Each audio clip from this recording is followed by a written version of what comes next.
in-expect dito ka na agad eh. Bilis eh. Nakapaktor.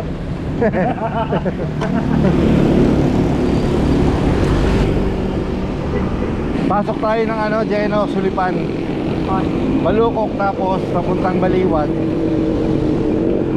Tapos saka tayo pumasok ng Bustos.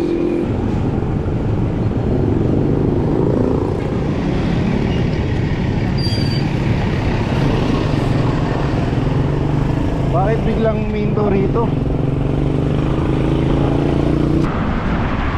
Ito pag natapos itong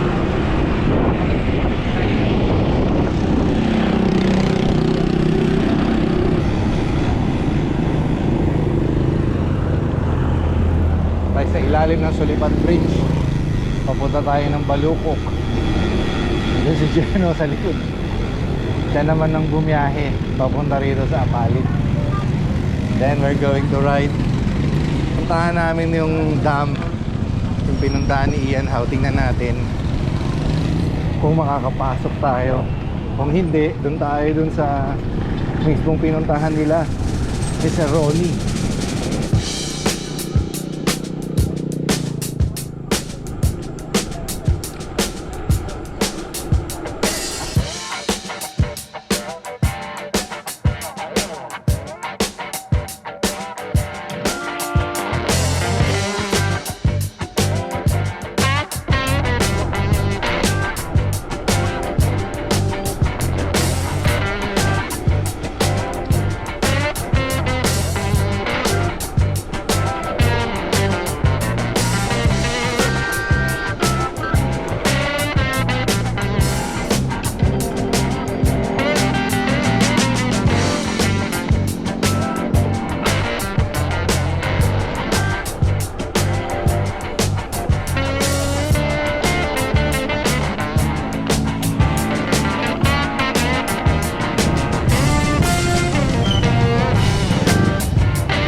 Pulilan Baliwag bypass. Pagdating natin sa dulo, kakaliwa tayo. Pabaliwag tayo tapos Bustos.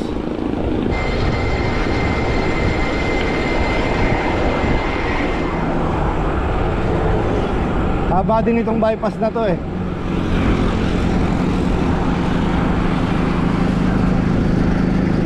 Nung bago to, dami nag-ensayo rito.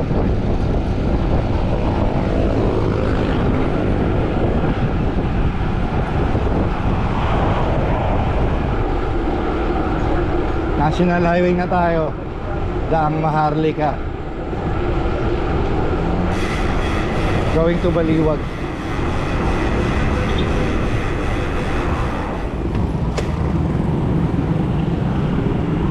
DRT Highway na to, Geno.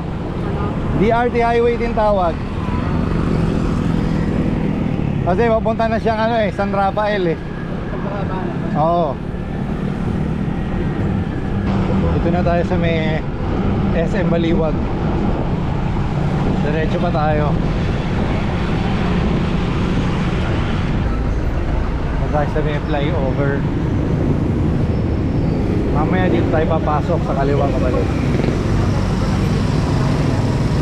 Ha? Hindi, malayo. Malayo yung Giginto. Diretso tayo. Traffic dyan eh. Doon tayo sa may ano, isang dinadaanan namin.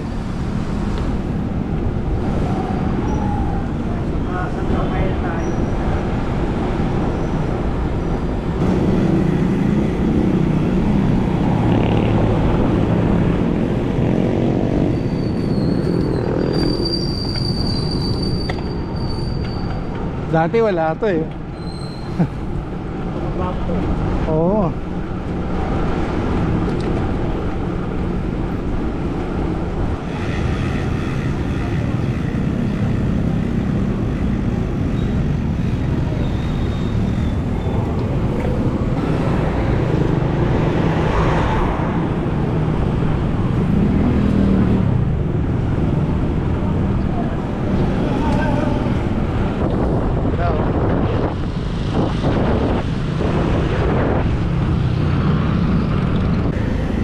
Bustos na, Jeno. Bustos.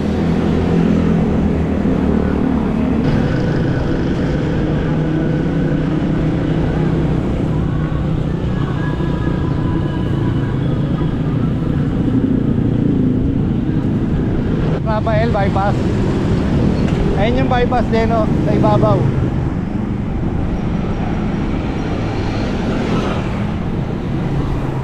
Oh, di ba kabanatuan?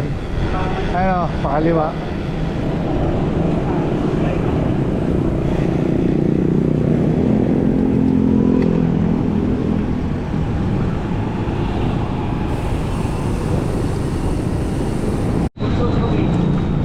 Ano to? Ito yung rice terraces ng Bustos. Hagdan daanan. Tagal na nito, Jeno. Oo. Hagdan daanan to eh. Rice terraces of Bustos.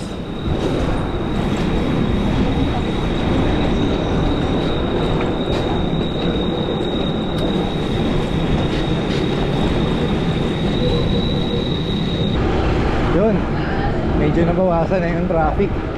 Naka-andar na kaming maganda-ganda.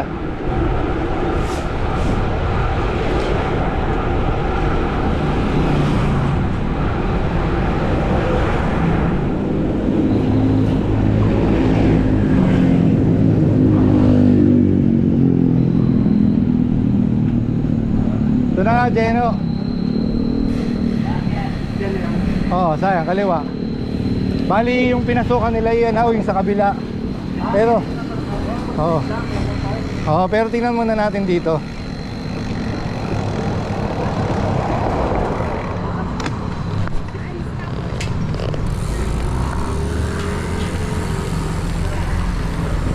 Ayun, sarado pa rin.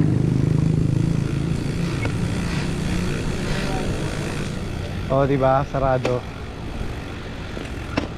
Yan yun. Magbike lang. Bakit? Bawal pumasok dyan, boy? Bawal? Ba't bawal? Mga sino lang pwedeng pumasok?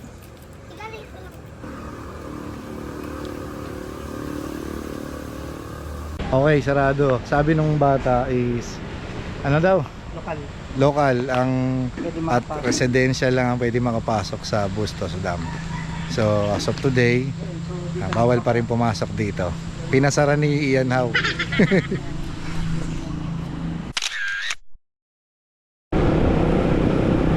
Dito tayo sa Barangay Tibagan.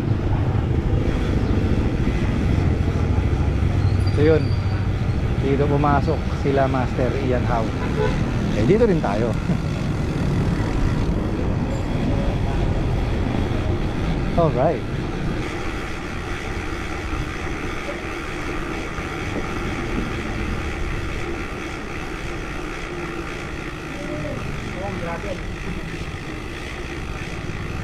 Pag off-road pa tayo. O, hinahanap mo, Jeno. Off-road. Actually, hindi na po kompleto eh. Sa kalsada pa lang, may train na tayo. Sa Apalit, may konting gravel na ron.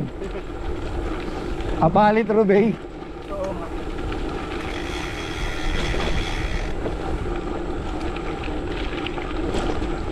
Ito naman itong train, pag nakita ko kay Boy First Time. Ah, nagpunta rin siya rito. Si Boy Fair. Boy first time. Si Boy. Ako, first time ko rin dito eh. So, boy, First timers tayo. oh, boy first time din tayo ngayon.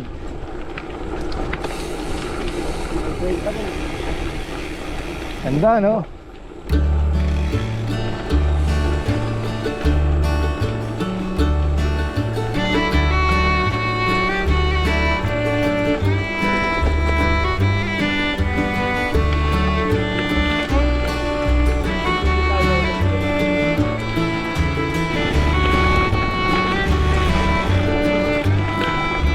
Ganda, oh.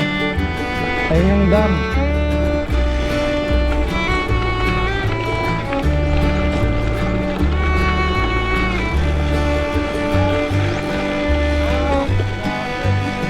Picture muna natin yung bike dito.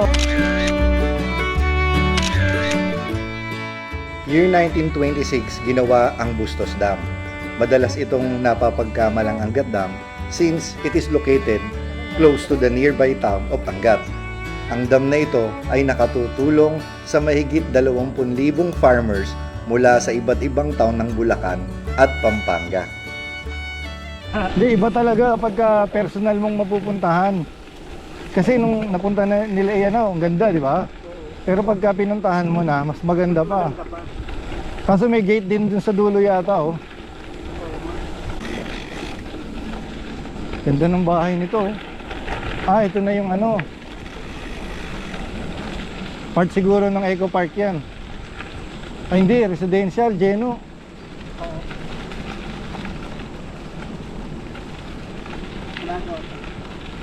Residential, no? Yun, hanggang dito lang tayo. May gate din, oh. Lakas ng agos doon sa gilid, oh.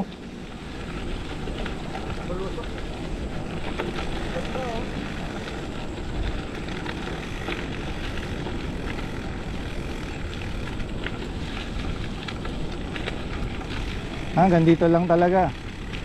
Ito na yung ano, dam property. Babala.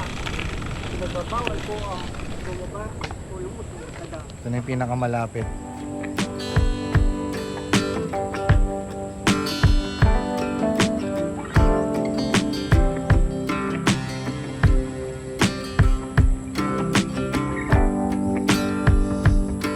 Huwag mo sabing gusto mo magruta rito. Tatawid tayo dyan. Yan ha. Talangoy sila dyan. Naghahanap ka ng gas-gas. Hindi, talangoy natin. Iduduktong mo sa Candaba tapos Arayat. Para mahaba. Kaso lahat.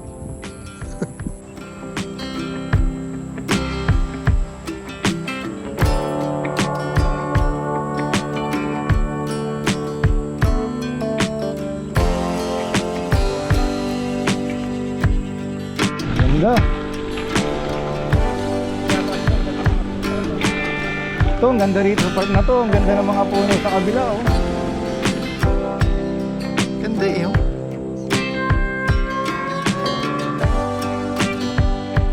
Sarap dyan, may duyan ka dun, oh.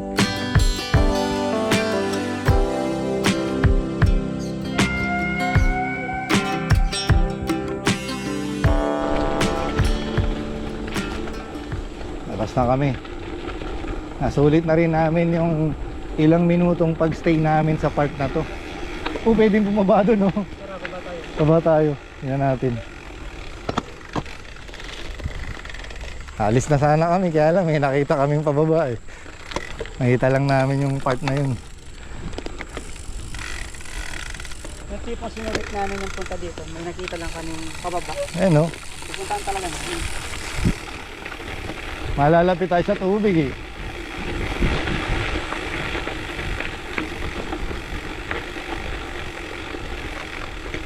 Ay, nangingisda.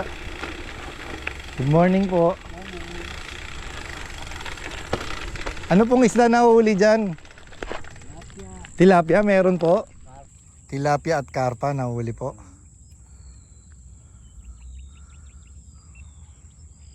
Yung silver. Silver ano po yun? Parang maya-maya. Imelda po ba yun? Merong isdang imelda? Iba po yun. Yung bilog na karpa yun. Ah, yun po ba yung imelda? Bilog na karpa. Ano daw po ang dahilan kung bakit ipinagbawal? Sabi, marami rin nawawala rin. Sabi ko, sino kukuha rin, di makatakuhan hindi. Nawalan daw ng baterya rin. Ah, Kuryente. Siyempre, nasa bodega yun, nasa kanila susi. Oo. Sinisipas sa mga pumampay.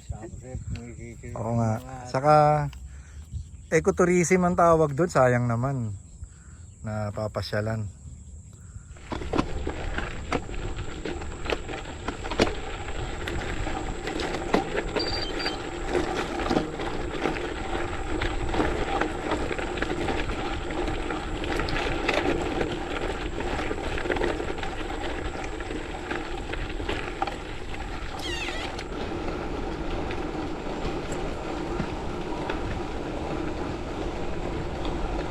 Labas na tayo ng main road. Grabe, pagkagantong oras pala, ang dami nang dumadaan ng mga malalaking truck dito sa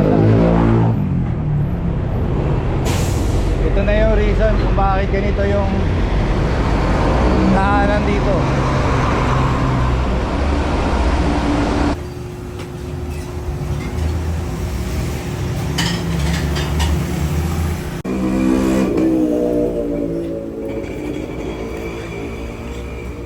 Tapos na kami mag-breakfast ni Geno, biyahe na uli kami. Diretso kami ng Baliwag, tapos papasok kami ng papuntang Candaba. Pero hindi kami didiretso sa Candaba proper, kakaliwa kami ng San Luis. Puro farmland naman yung mga dadaanan natin.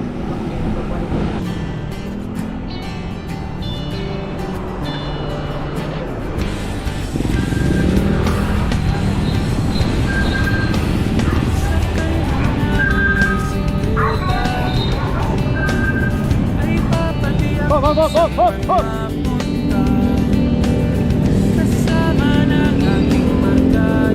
Abre, mali ang approach mo. Halos kanina lang nakilala kasabay sa kalsada, sa gabi at umaga, umulan, umaraw, sige lang. Naalala ko pagka nagbabakasyon kami sa bahay paring Candaba, nakasakay kami sa tricycle galing sa Baliwag dahil nag-bus. Tapos from Baliwag naka-tricycle papuntang bahay paring Candaba.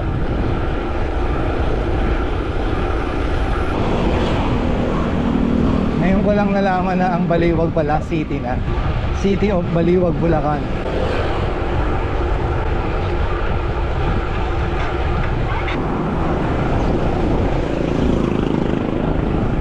Okay, pasok namin ng Pampanga.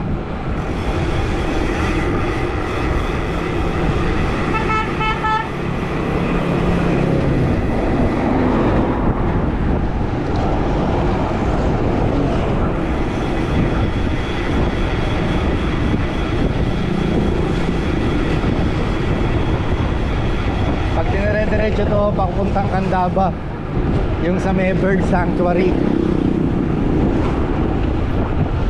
bahay pare, tapos paligi, tas yung bird sanctuary na, tas Candaba town proper. Pero kakaliwa tayo papuntang San Luis, kasi dadaan kami sa San Luis Bypass Road. Labas kami ng Mexico.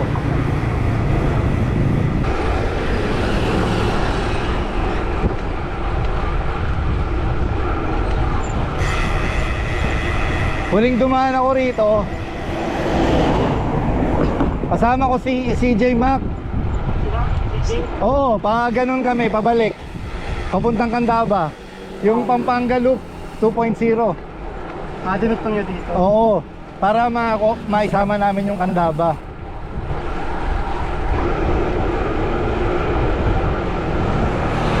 Okay, labas na tayo ng Candaba, San Luis, Pampanga.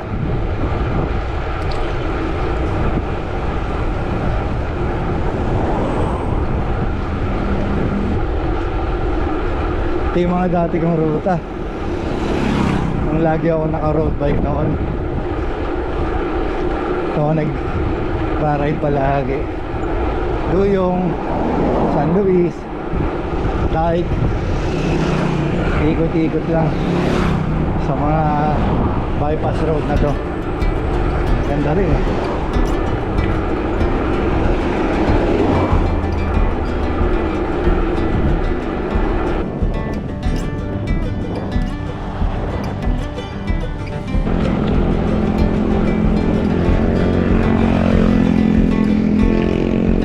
Mexico na to.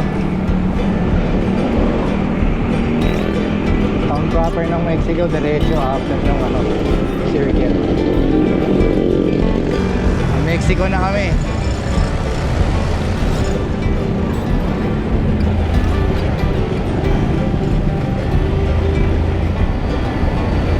Actually, pwede na ako doon papuntang San Simon. Kaya lang, tagal kong di nakapag-ride eh. Dagdagan pa natin yung distance natin. Diretso pa tayo. Doon na kami mag-iwalay ni Jeno. Doon ako papuntang San Matias, Santo Tomas.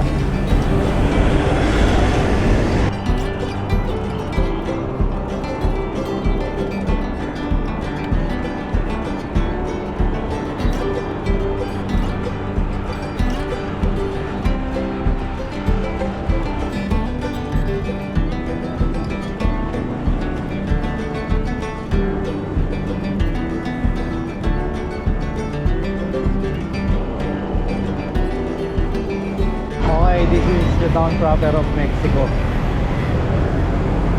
So after nito, pa San Fernando na. Bro, ingat. Ingat. Na ako. Diretso ka na. Ingat. Yeah. Ingat, Jeno. Endurance. May 25 kilometers pa. Okay, bro. Ingat. Walahin na kami ni Jeno. Saka. Walahin na kami ni Jeno. Saka.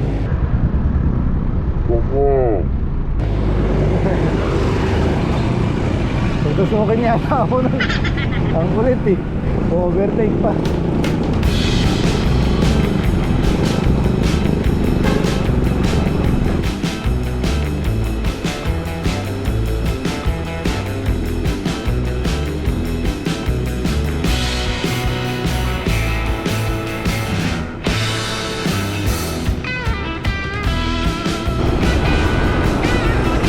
Yung tulay sa ibabaw, NLEX yan.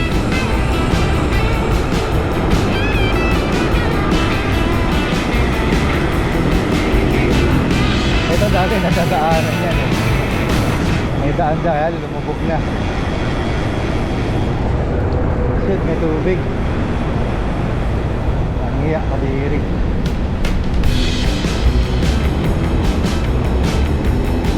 Ay, patay ang gilid. May truck pa sa likod ko.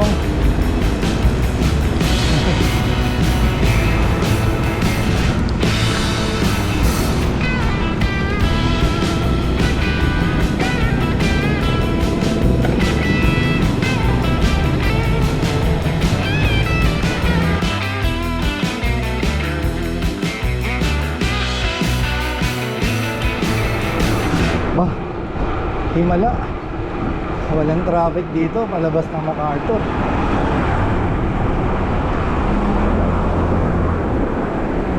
Dati kasi, pag nadadaan ako rito, medyo may traffic pa eh.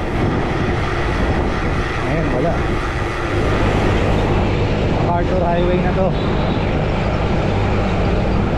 Mga 10 kilometers na, nakabalik na tayo sa atin. Okay, Santo Tomas na. Labas na tayo ng San Fernando. Sunod nito, Santo Domingo, Minalin, and then San Simon, tapos Sumali. Buti pala nag-text sa akin si Jeno na gusto niya raw pumunta ng Angat. Ay, ng Angat ng Bustos. Sabi ko huwag niya siyang magmalolos, kaya sabi ko samahan ko na lang siya. Ayun, sinamahan ko doon kami dumaan sa may Balukok, tapos bypass ng Gardel. Kasi mapapalayo siya pagka malolos pa siya eh. Dadaan siya sa may Santa Rita or Tiginto. Mapapalayo pa siya. Ayun, kaya okay din. Tagal kong di nakapag-ride, sobrang busy. Ngayon lang ulit ako nakalabas. So I hope magustuhan niya itong ride na to. Chill ride lang kami, tapos may ilang mga pinasyalan. Sana okay sa inyo yung mga ganitong klaseng ride, maski pa paano. Hindi no, mapaabuti siya ng 100 plus. Ako mga 80 plus. Meron din kasi kaming pinaghahanda ang long ride na gagawin. So abangan nyo sa mga channel namin. Marami tayong mga galing mga adventure ride scenes. Tapos na yung mga gravel races. At saka start na kami ng base training para sa mga upcoming races this February next year. The unrestricted at saka yung Ultra Gravel Challenge.